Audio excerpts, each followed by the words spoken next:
운전해 보시는 분들은 다 아실 겁니다. 고속도로를 달릴 때 언제 가장 위험한가? 차가 시원하게 빠져나가면 마음이 확 놓입니다. 이제 막힘이 없구나 이렇게 생각을 합니다. 이제 속도를 좀 내도 되겠구나 이렇게 생각을 하고 속도를 냅니다. 그때에 사고가 나는 거예요. 막혔을 때는 오히려 사고가 적게 나는데 막히고 난 다음에 그곳을 지나가고 난 다음 사람들이 막 악셀레이터를 밟습니다.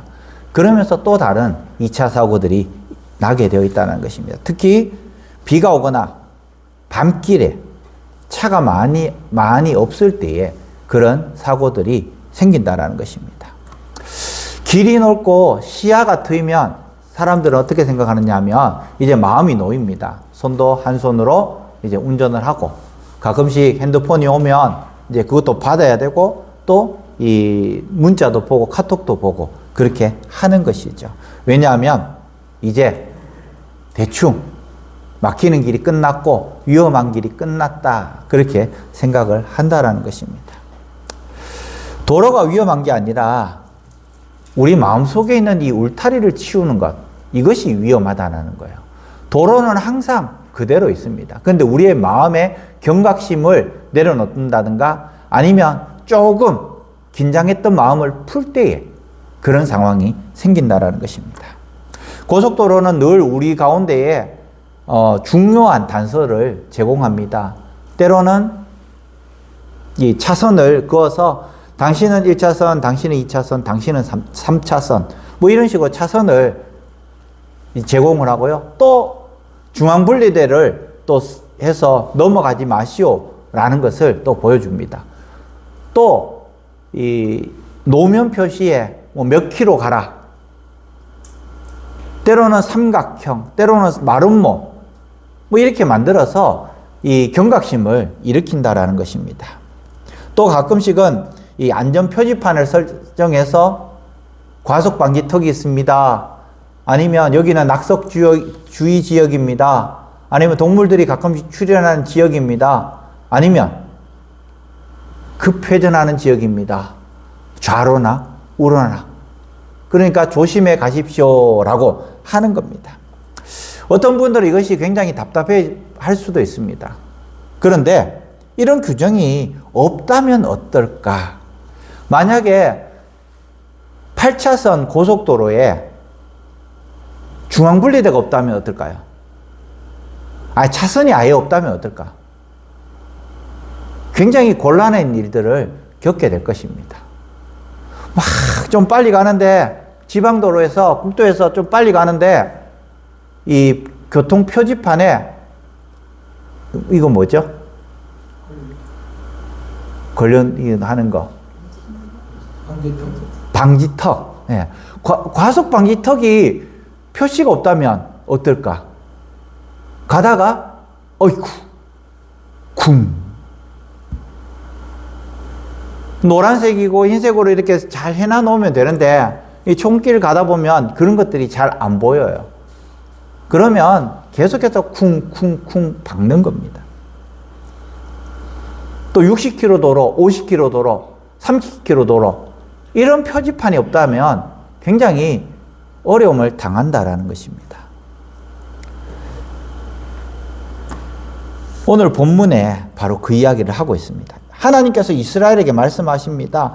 가나안에 들어가면 지경이 넓어질 것이고 너희들이 풍성함을 누릴 것이다.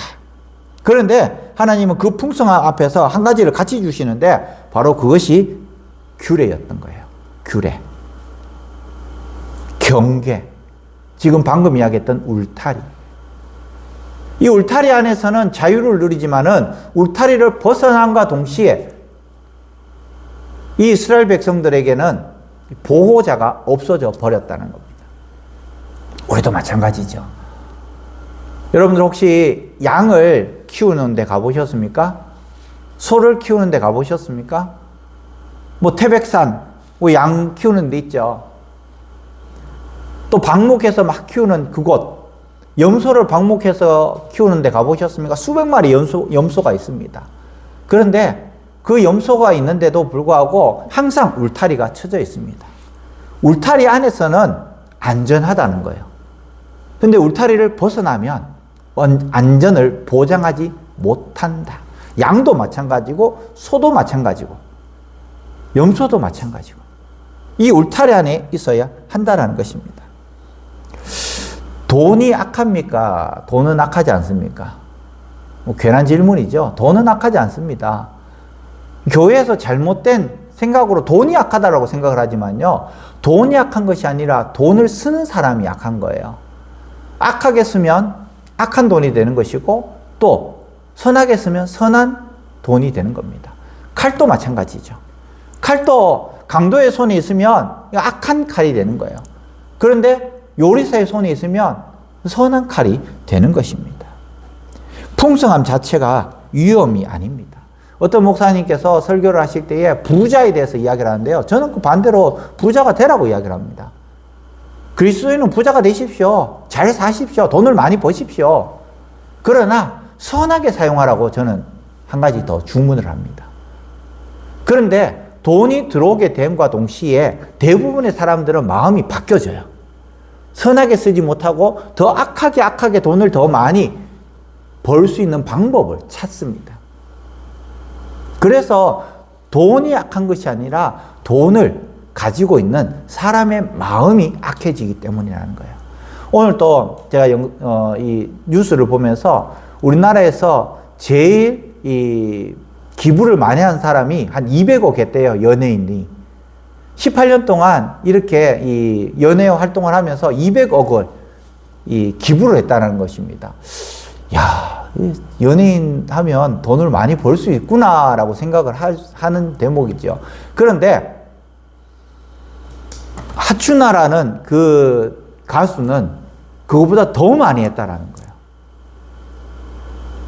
얼마인지는 모르지만 200억 이상 기부를 하면서 살았다는 것입니다. 돈을 많이 버는 사람, 또 그렇게 선하게 한다는 거예요.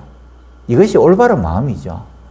그런데 우리는 돈이 있으면 좀 더 많은 돈을 원하고, 좀 더 많은 돈을 원하고, 그렇기 때문에 돈을 악하게 만들어 버렸다라는 것입니다. 풍성함 자체가 위험한 것이 아니라고 했죠. 자유가 문제가 아니라는 것입니다.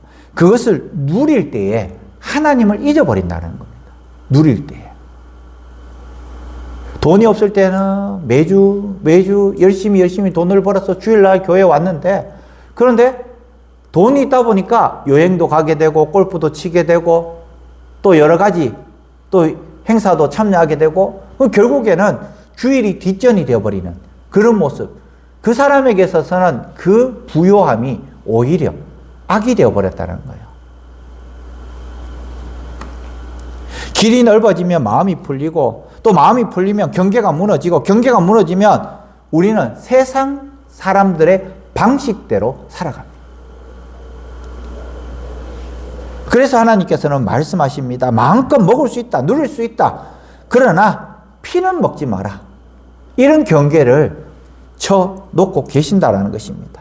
세상의 방식은 탐구하지 마라, 가감하지 말고 내 말을 지켜라. 오늘 말씀하고 있는 것입니다. 신앙은 예배당 안에서만 조심하는 것이 아닙니다.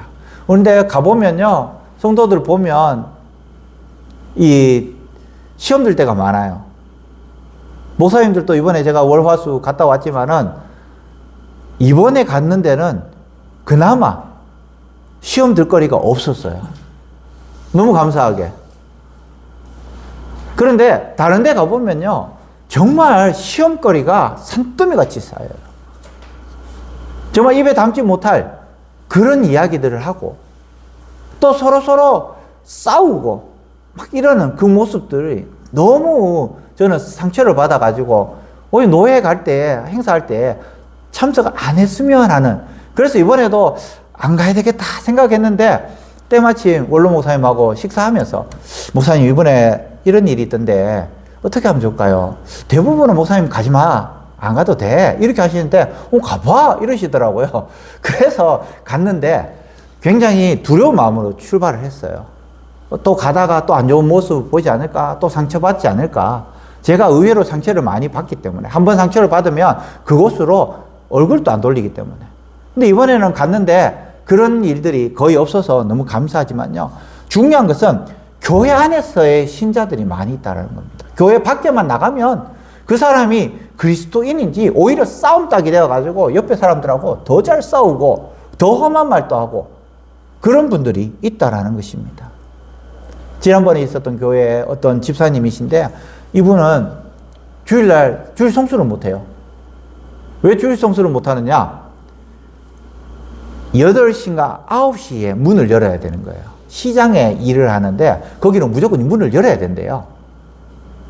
그런데 교회를 건축하기 위해서 교회 예배당을 임시 처소로 옮기면서 7시 예배가 없어진 거예요. 그리고 9시 예배가 생기니까 저는 교회를 이전을 하고 갔기 때문에 이분은 주일날 본 적이 없는 거예요. 왜냐하면 주일날 예배를 참석을 안 하니까. 근데 이분이 믿음이 없나? 그래서 신방을 한번 갔는데 그런 이야기를 하더라고요. 저는 지금까지 꼭 일부 예배를 참석했습니다. 그런데 예배가 없는데 어떻게 참석하냐고. 그래서 제가 말씀드렸어요. 그러면 월요일 날이라도 새벽 기도에 나오시라고. 그러니까 이분이 정말 월요일 날 새벽 기도를 나오시는 거예요.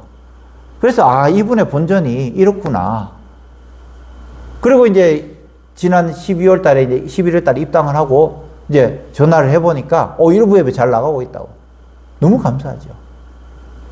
근데 그분은 이 가게를 하는데, 시장 안에서 가게를 하는데 너무 잘해주는 거예요. 사람들한테. 오면 손님들한테도 너무 잘해주고, 그리고 손님이 클레임을 걸면, 그러시냐고 미안하다고, 또 더 덤해서 그거 하시라고, 그러면서 더 주고, 미안하다고. 미안한 게 아닌데, 미안하다고 하면서 옆에 지켜보니까 한 30분씩, 1시간씩 지켜보니까 너무 잘해주시는 거예요. 이분이 정말 그리스도인이구나. 이런 생각이 들었던 겁니다. 그런데 어떤 분은 보면, 이 노권사님이신데, 그냥 싸움 딱이에요. 뭐라 하면서, 목사가 신방 가면, 제가 신방 가면, 막, 진수성찬, 막, 이렇게 챙겨주면서 이것도 주고, 이것도 주고, 이것도 주고, 막, 이렇게 하시는데, 그런데 그가 있는 사업체가 보니까, 온 옆에 있는 분들이 상처를 받아요. 와! 목소리도 엄청 크고, 전라도 어디 계시는 분인데 막 말을 하는데, 우와! 더 이상 이야기하지 않겠습니다. 교회 안에서도 마찬가지예요. 예배당 안에서만 조심하는 것이 아니라, 오히려 삶이 넓어질 때, 일이 잘 풀릴 때, 선택지가 많아질 때, 생활이 풍성해질 때에 우리가 더 깨어 있어야 한다는 것입니다. 하나님께서 주시는 그 울타리는 우리 자유를 빼앗는 족쇄가 아니라 우리가 하나님 안에서 복을 끝까지 누릴 수 있는 생명의 가드레일이 되어야 한다는 것입니다.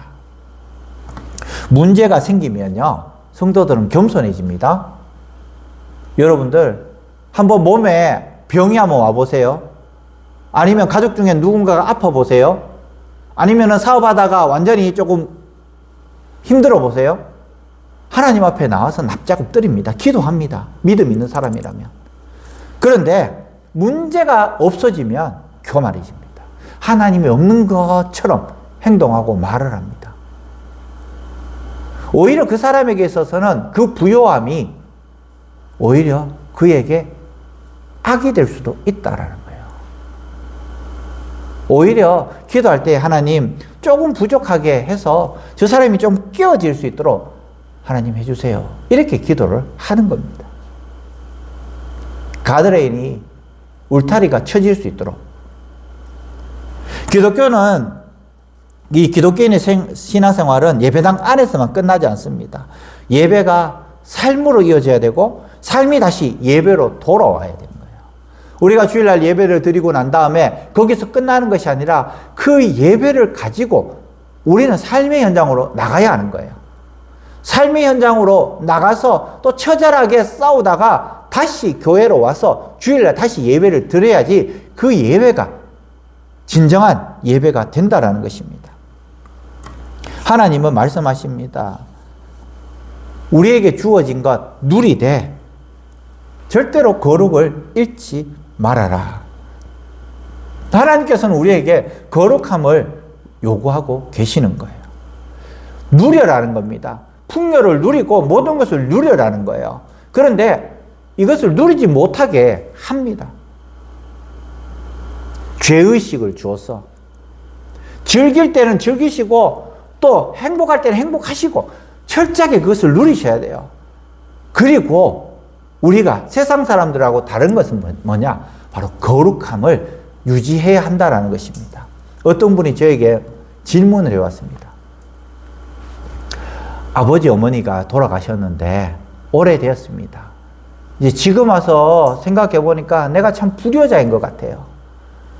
그래서 아버지 어머니 묘소에 가서 아버지가 좋아했던 그 담배도 좀 넣고 또 어머니가 좋아했던 그 떡도 좀 넣고 그리고 술도 한 잔 올리고 했으면 좋겠는데 목사님 어떻게 할까요? 여러분 어떻게 할까요? 제가 무슨 이야기 했을까요?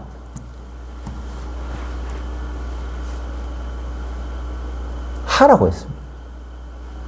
저는. 왜 하라고 했냐? 절을 하는 것은 우상이에요. 괜찮아요. 그 앞에서 기도하고. 그리고 그렇게 아버지가 좋아했던 그 담배를 하나 놓고 아버지하고 드론드론 이야기하는 것. 어머니가 좋아했던 그 떡 앞에다 놓고 이야기하는 것. 술 한잔 마시면서 아버지 술 한잔 하세요. 하는 것.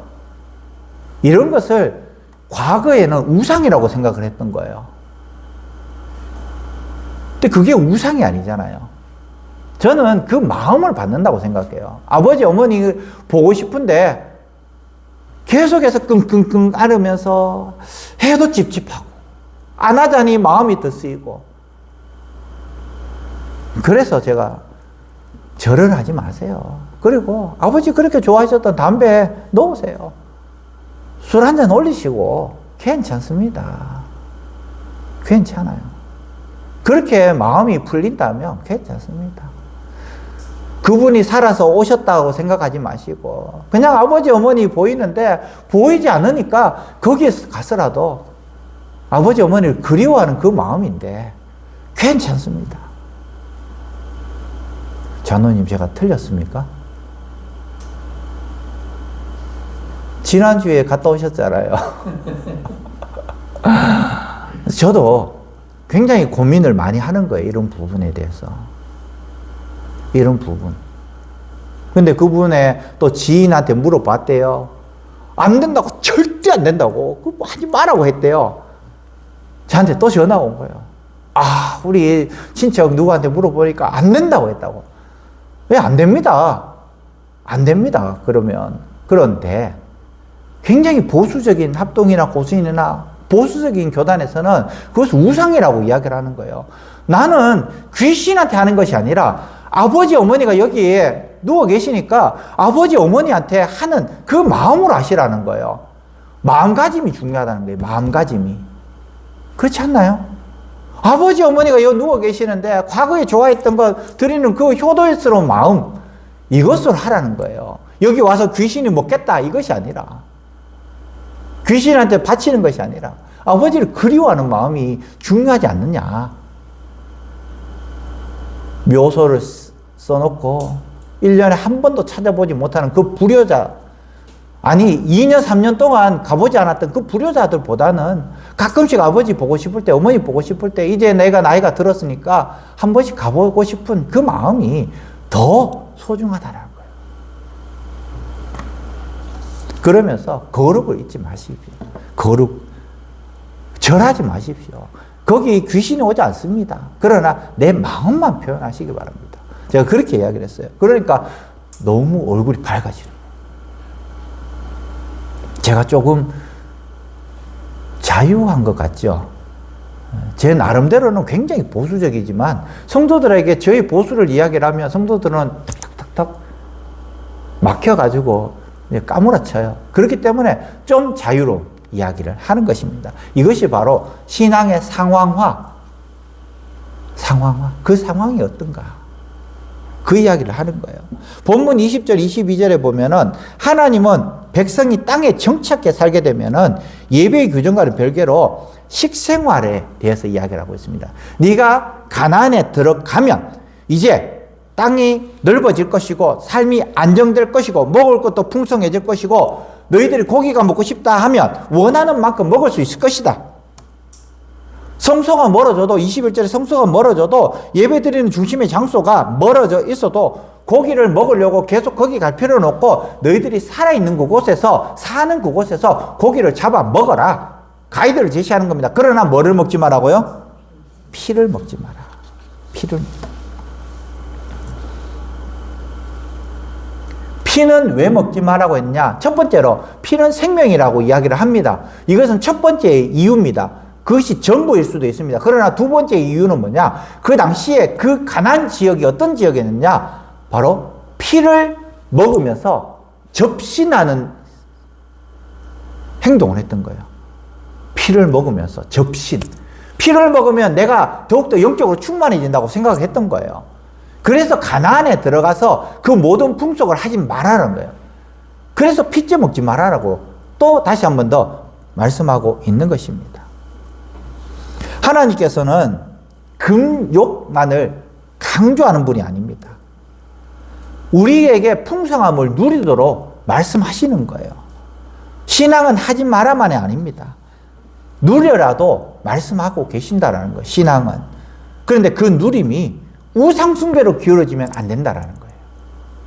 우상숭배로. 즐겨라. 즐겨라. 그러나 그것이 우상이 되면 안 된다라는 거예요. 취미를 즐겨라. 그러나 주일 또 빼먹고 모든 거 빼먹고 가지 말아라는 거예요. 토요일날 가가지고 즐기고 주일날 와가지고 홍야홍야 하는 것, 그것은 우상이라는 겁니다.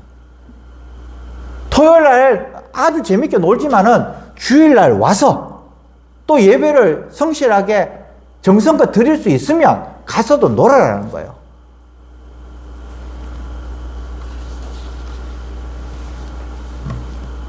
이번에 2월 20일 날 우리 청년부 수련회를 갑니다. 금요철야부터 시작해서 여기서 놀다가 또 수련회를 가는데 아무리 생각해도 제가 이 체력이 안 될 것 같았어.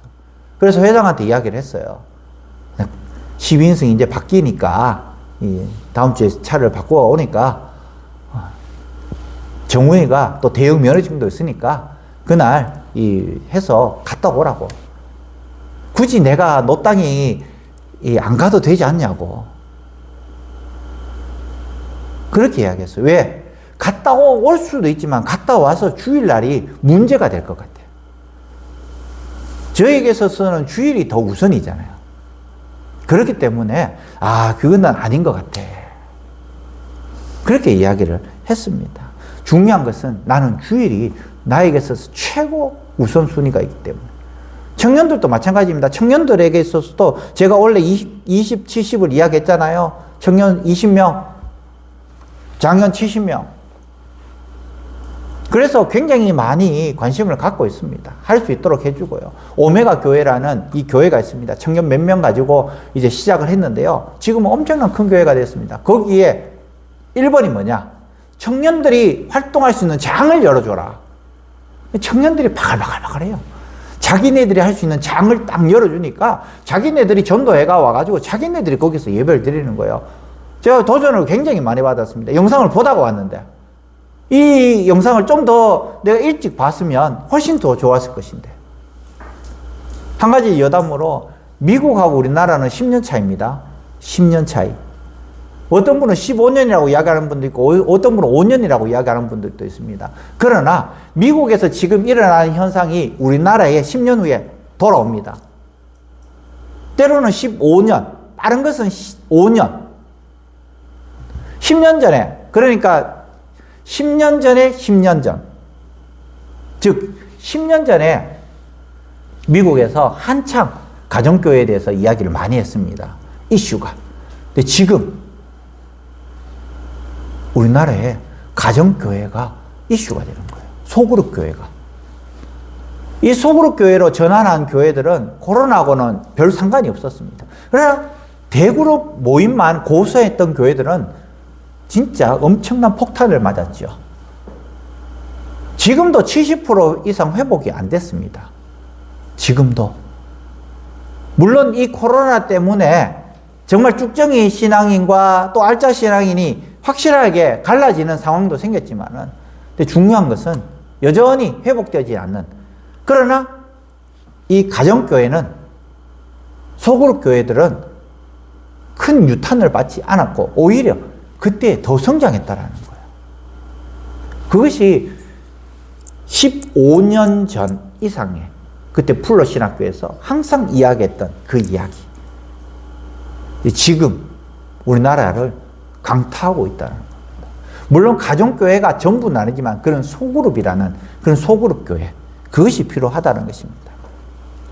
자, 다시 본문으로 돌아와서 우상숭배로 기울이지 않도록 하나님께서 방향을 계속해서 잡아주시는데요. 우리도 마찬가지입니다. 하나님께서 주신 것, 가정과 일터와 물질과 우리의 관계와 문화와 취미, 이것들을 죄악시할 필요는 없습니다. 문제는 우리가 그것을 소유하느냐, 그들이 나를 소유하느냐, 돈이 나를 소유하느냐, 내가 돈을 소유하느냐, 우리는 돈에 이끌려서 살아가느냐, 아니면 내가 돈을 핸들링할 수 있느냐, 이 부분이, 내가 취미에 이끌려서 나아가느냐, 아니면 내가 취미를 핸들링할 수 있느냐, 이 부분을 이야기를 하는 것입니다. 누리되 내가 주인이 되면 우상이 되는 거예요. 하나님께서 최고가 돼야 되는데, 근데 내가 우상이 되어버렸습니다. 취미 때문에 주일 성수도 못하고, 돈 때문에 주일 성수도 못하고, 이러면 그것이 우상이라는 것입니다. 두 번째로, 다 허락하셨는데 뭐를 먹지 말라고 했습니까? 피. 그것은 생명이라고 이야기를 하고 있습니다. 생명을 함부로 대하지 말라는 것입니다. 지금 현재적인 이야기로 무엇입니까? 바로 우리가 피를 먹지 않는 방법에 대해서 이야기를 하고 있습니다. 신명기 12장은 가나안 방식으로 예배를 드리지 말라고 이야기합니다. 주술적으로 예배를 드리지 말라는 거예요. 피를 먹으면서 영이 내게로 들어오고 그 사람의 영혼이 내게로 들어온다. 그렇게 주술적으로 예배를 드리지 말라는 것입니다. 신을 움직인다. 이렇게 생각을 하고 있었다라는 것입니다. 그러면 현재적으로 어떻게 이야기를 하는가? 요즘은 이 영혼을 갈아 넣는다고 합니다. 일을 할 때에 최선을 다해서 하는 거죠. 그런데 중요한 것은 팀 실적을 위해서 밤샘하고 주말 당연시 일을 해야 되고, 누군가 힘들어서 아웃되면 딴 사람 대체해서 넣으면 되지. 사람을 기계화 만드는 것, 이것이 바로 우리의 욕망입니다. 피입니다. 피. 가족들에게도 험한 말하고, 또 가족들에게도 이 자기가 가지고 있는 이 화를 배출하는 것, 이것도 마찬가지입니다. 피입니다. 피. 돈을 벌기 위해서 양심을 깎는, 타협하는 그 행동, 세금, 또 영수증 꼼수 부리고, 거짓 리뷰, 견적 부풀리고, 이렇게 하는 것들이 바로 양심을 팔아먹는 거예요. 이것이 피를 먹는 겁니다. SNS를 보면서, 유튜브를 보면서, 또 이것저것 보면서, 게임을 하면서 우리의 시간을 허비하는 것, 이것도 피를 먹는 거예요. 예전의 개그는요, 웃기는 거 있죠? 예전의 개그는 자학 개그였어요. 자학 개그. 자학 개그라는 것은 심형래를 생각하시면 돼요. 내가 망가져서 웃기는 거. 이 자학 개그예요. 근데 요즘 개그는 어떻습니까? 남을 망가뜨려서 웃기는 것. 문제가 되는 거예요. 당연시 되어버렸습니다. 학교 가면 왕따를 시킵니다. 남을 망가뜨려서 내가 왕이 되는 거예요. 그 개그가 잘못된 거예요. 우리는 그냥 멍하게 웃을 수 있지만요, 그것을 통하여서 우리 아이들이 남을 웃기는 사람으로 만들어버리는 거죠. 희화해버리는 거예요. 당한 사람은 너무너무 힘든데 너무 상처받는데 그것 때문에 모두가 웃으면 그 웃음을 준 그 친구는 왕이 되는 거예요. 이것이 바로 피를 먹는 겁니다. 하나님이 주신 생명을 존중하지 않고 사람과 양심과 관계를 재료로 삼아서 내 욕망을 채우는 것. 이것이 바로 피를 먹는 거예요. 웃기되 혼자서 뭐 이상하게 그리고 또 망가지고 해서 웃기는 것이 아니라 또 말로서 재밌게 해서 웃기는 것이 아니라 잔이윤 돌아가셨지만 잔이윤 어땠습니까? 이 말로서 웃기는 거예요. 토크쇼 하면서 남을 흠담해서 웃기는 게 아니라. 근데 우리나라의 개그를 보면 특별히 우리 무슨 이 개그가 있습니다. 개그 콘서트에. 그런 거 보면 박성광이를 완전히 바보 만들어요. 나오자마자 너 들어가라, 얼굴 고쳐라, 뭐 이런 식으로 막 해서 웃기려고 하는 거예요. 그 문화가 지금 만들어졌습니다. 좋은 이야기 해줘도 시간이 없을 판국에 그 사람 하나를 바보 만드는 거예요. 그 사람 하나를. 저는 그 프로그램은 개그 콘서트는 있어야 되지만 그 프로그램은 없었으면 좋겠어요. 사람 하나를 완전히 바보로 만드는 거예요. 다시 본문으로 들어와서 복을 약속하셨는데 너와 내 후손이 복을 받을 것이다 라고 말씀하셨습니다. 거룩한 삶은 규제가 아니라 삶을 살리는 보호막입니다. 보호막. 하나님께서 규례를 주신 것, 하나님께서 이거 뭐죠? 십계명을 주신 것, 이것이 우리를 살리기 위해서라는 것입니다. 그러면서 마지막으로 26절에서 28절에 보면은 성물과 소원물과 번제 등 하나님의 택하신 곳으로 가지고 와서 드리라고 말씀하고 있습니다. 예배의 중심을 흐리지 말라는 겁니다. 앞에서도 그 이야기를 했습니다. 지난주에도 그 이야기를 했어요. 예배의 장소를 흐리지 말고 예배의 중심을 흐리지 말라. 내 방식대로 예배를 드리는 것이 아니라 하나님의 방식으로 드려야 한다라는 것입니다. 하나님의 방식으로. 우리는 시간이 지나면 지날수록 내 방식대로 예배를 드리고 싶어 합니다. 편한 대로 예배를 드리고 싶어 합니다. 그렇지만 하나님께서 원하시는 것은 정말 우리를 세우시고 만드시고 창조하신 그 이유, 하나님께 영광 돌리기 위해서 하나님께서 어떤 예배를 기뻐하실까? 이것을 고민해야 한다라는 거예요. 29절부터 31절에도 보면 더 강하게 우리에게 말씀하시는데요.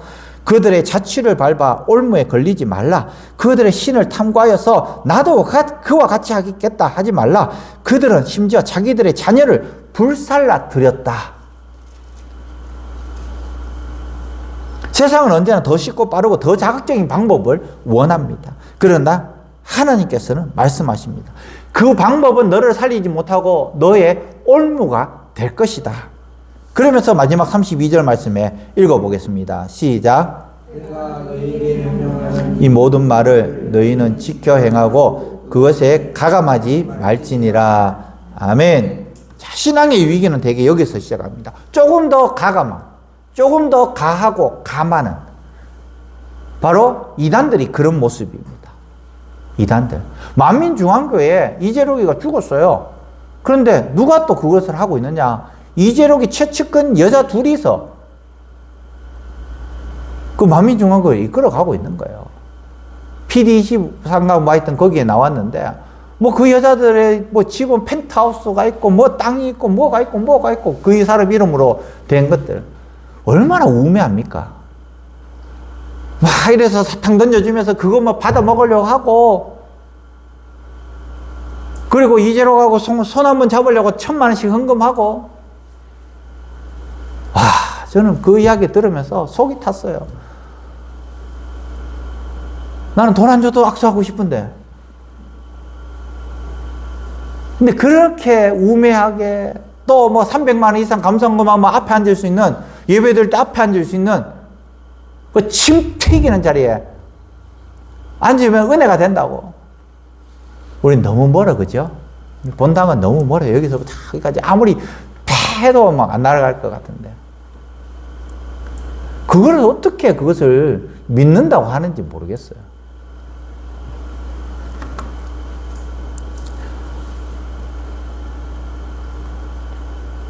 신앙의 위기는 대개 여기서부터 시작이 됩니다. 조금 더, 조금 덜, 조금 더, 조금 덜.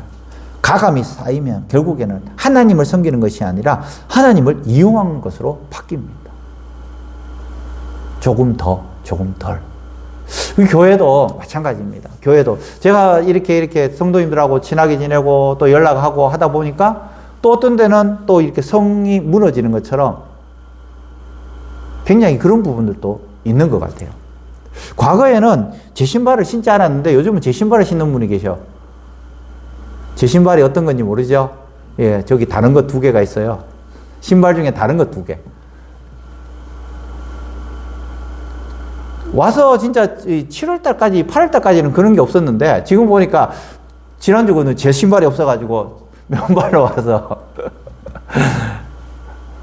뭐 이런 것들이 지금 경계가 계속 조금씩 무너지는 거예요. 그것이 나쁘다라고 이야기를 하는 것은 아니에요. 나쁘다라고 이야기하는 것은 아닙니다. 몰라서 그런 거죠.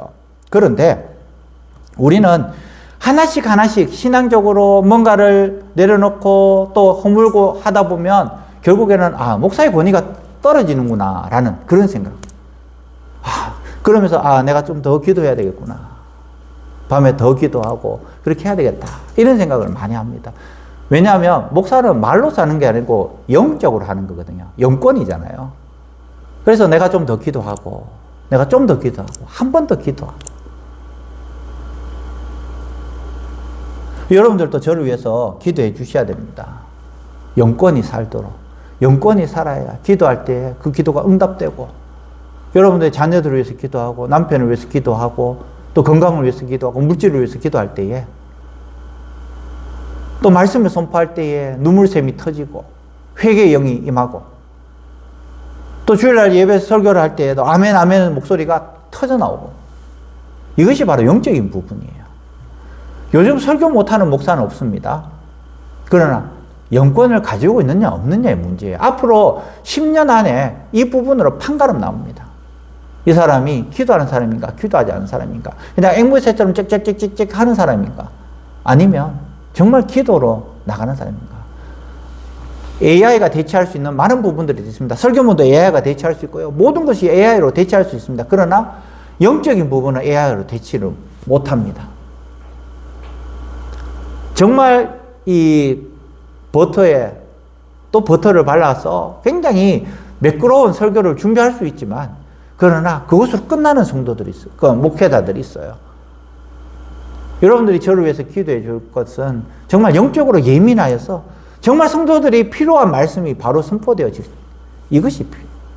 이번 주에는 원로 목사님 말씀 전하실 거예요. 다음 주에는 이제 제가 이 믿음에 대해서 쭉 길게 믿음이란 이론적인 부분들 그리고 성경 안에서 그 믿음으로 살았던 분들 히브리서 11장 가지고 쭉 계속해서 이야기를 할 건데요. 정말 그것을 통해서 우리 성도들께서 다시 한 번 더 믿음을 재점검할 수 있어야 되는 거예요. 재점검. 매일매일 재점검. 저도 이번에 목회자 수련회를 갔다 오면서 너무 감사한 게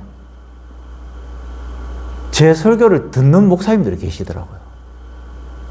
유튜브가 뜨니까. 이제 그것을 보면서 인사이트를 받아서 내 설교를 했더라는 거예요. 물론 성도들은 모르겠죠, 그래서. 그러면서, 그래? 그러면서 우리 교회 유튜브 또 제가 또 날려주고 몇 분한테 그것을 날려줬어요. 나는 오후 예배는 이렇게 설교해요. 너무 많으니까 우리 성경 공부해요. 그럼 어떻게 성경 공부하지? 이렇게 해요. 유튜브 보내주고. 저에게 있어서는 그나마 좀 유익했던 이번 수련회였는데요. 계속해서 기도해 주셔야 됩니다.